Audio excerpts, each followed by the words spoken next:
अगर तुम लॉस्ट और ब्रोकन फील कर रहे हो ना, तो ये वीडियो गॉड ने तुम्हारे लिए भेजा है, क्योंकि आज मैं बताऊंगा कुछ ऐसे साइन जो गॉड तुम्हें कुछ बताने की कोशिश कर रहे हैं या फिर बचाने की कोशिश कर रहे हैं। अगर तुमने इस वीडियो पे क्लिक किया है ना, तो मुझसे एक वादा करो कि अब से ना इन साइन को कभी भी तुम नजरअंदाज नहीं करोगे। तो फटाफट से चैनल को सब्सक्राइब कर लो और चलो शुरू करते हैं। मुझे पूरा यकीन है कि बचपन में आपने ये कहानी जरूर सुनी होगी। एक राजा होता है जो कि शिकार खेलने जाता है और शिकार खेलते खेलते ना उसी की तलवार से उसका अंगूठा कट जाता है। अब वहां पे उसका एक मंत्री होता है जो कि बहुत समझदार होता है और वो राजा को कहता है कि महाराज आप फिक्र मत करिए, जो भी होता है उसके पीछे कुछ ना कुछ अच्छी चीज छुपी होती है। अगर आपका ये अंगूठा कटा है तो उसके पीछे कोई ना कोई अच्छी चीज जरूर होगी। अब बात तो बिल्कुल ठीक है, लेकिन राजा को उस टाइम गुस्सा आ जाता है। वो कहता है कि यहाँ पर मेरा अंगूठा कट गया है और इसको ज्ञान सूझ रहा है, और वो ना मंत्री को सजा सुना देता है। अब थोड़े दिन के बाद क्या होता है कि राजा दोबारा शिकार खेलने जाता है। अब वहां पे शिकार खेलते खेलते ना एक आदिवासी लोगों का समूह होता है जो कि राजा को पकड़ कर ले जाता है, क्योंकि उनको ना एक अपना रिवाज करना होता है जिसमें उनको इंसान की बलि देनी होती है। तो ये एक बात तो राजा को पक्की हो गई थी कि ये मेरी बलि देने वाले हैं। अब ना उन लोगों के सारे रिवाज पूरे हो जाते हैं और जब बलि देने की बारी आती है ना, तो उनके समूह का एक सदस्य होता है जो कि राजा की तरफ देखता है और वो कहता है कि रुक जाओ, हम इसको नहीं मार सकते, हम इसकी बलि नहीं दे सकते क्योंकि इसके पास एक अंगूठा नहीं है। उनको ना एक ऐसा इंसान चाहिए था जो कि पूरी तरीके से ठीक हो और शारीरिक रूप से पूरा हो, लेकिन राजा के पास तो एक अंगूठा ही नहीं था। तो अब वो क्या करते हैं कि राजा को छोड़ देते हैं। अब इस समय उस राजा को उस मंत्री की बात याद आती है कि भगवान हमको बड़ी परेशानियों से बचाने के लिए छोटी छोटी परेशानियां दे देते हैं, लेकिन हम कभी भी उस हिस्से पे ध्यान ही नहीं देते। लेकिन मुझे पूरा यकीन है कि ये वीडियो देखने के बाद आप कभी भी इन साइन को नजरअंदाज नहीं करोगे। तो ये रहे 5 साइन जो गॉड तुम्हें कुछ बताने की कोशिश कर रहे हैं या फिर तुम्हें बचाने की कोशिश कर रहे हैं। अचानक लोगों का तुम्हारी जिंदगी से चले जाना। मान लो आपका कोई दोस्त था या फिर आप किसी रिश्ते में थे या फिर आपका कोई रिश्तेदार था और अचानक से कुछ ऐसे स्थिति की वजह से वो आपसे दूर हो जाता है। और जब कोई हमारी जिंदगी से चला जाता है ना, तो हम आमतौर पर बहुत बुरा महसूस करते हैं, और अगर वो कोई ऐसा इंसान हो जो हमारे दिल के करीब हो तो हम बहुत ही बुरे फेस में चले जाते हैं। लेकिन एक बात आपको समझनी होगी कि जो हमको एक इंसान होने के नाते नहीं दिख रही होती, वो भगवान को दिख रही होती है। तो जब भगवान को लगता है कि इस इंसान का आपकी जिंदगी में काम पूरा हो गया है या फिर ये इंसान आपको आगे जाके तकलीफ दे सकता है, तो भगवान पहले ही ऐसी स्थिति बना देते हैं, या तो उसका चेहरा आपको दिख जाएगा असली, या फिर खुद ही आपको वो छोड़ के चला जाएगा। और हम इतने बेवकूफ है ना कि हम भगवान से सवाल करने लग जाते हैं। आपकी ना सोच ऐसी होनी चाहिए कि जो भी मेरे साथ हुआ है, अगर उसमें से 1% भी मेरे लिए सही है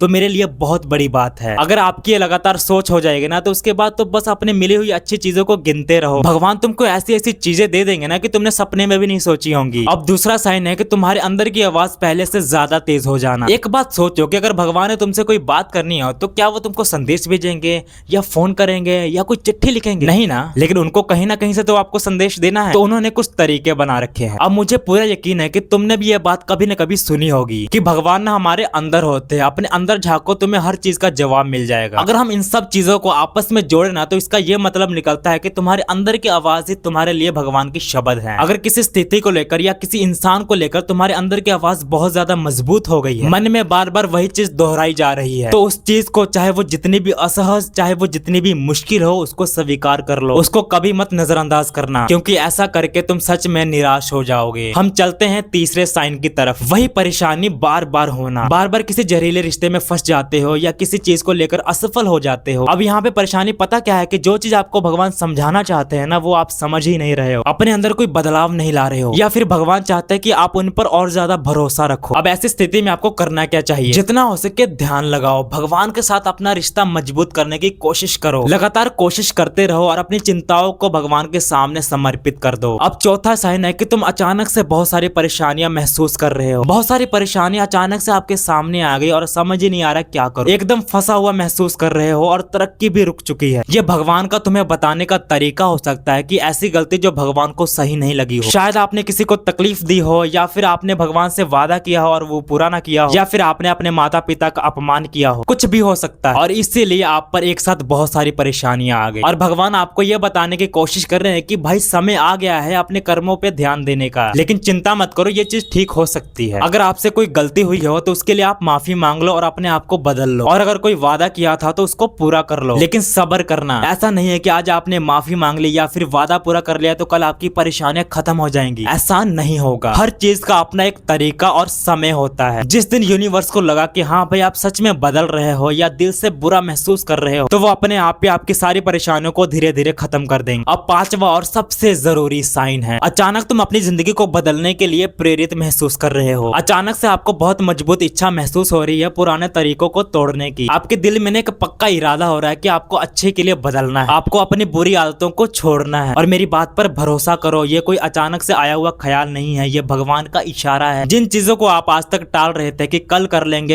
लेंगे, अब आखिरकार वो चीज करना चाहते हो। या फिर आप किसी के साथ रिश्ते में फंसे हुए थे जहाँ पर आपकी कोई कीमत नहीं थी, अब आप आखिरकार उससे बाहर निकलना चाहते हैं। या फिर आपको कोई लत थी या कोई बुरी आदत थी जो आप आखिरकार छोड़ना चाहते हो। मेरी बात पर भरोसा करो, अगर आपके दिमाग में बार बार ये ख्याल आ रहे हैं तो रुकना मत। सच में भगवान का हाथ तुम्हारे सर पर है। सिर्फ 3 चीजें करनी है, कदम उठाओ, आभारी रहो और अपने भगवान पर भरोसा रखो। मुझे यकीन है कि आपको ये वीडियो देखने के बाद थोड़ी सी स्पष्टता मिली होगी और इन साइन में से आप एक भी साइन महसूस कर रहे हो तो कमेंट में लिखो धन्यवाद भगवान, और मुझे फॉलो करना मत भूलना। मिलते हैं नेक्स्ट वीडियो में।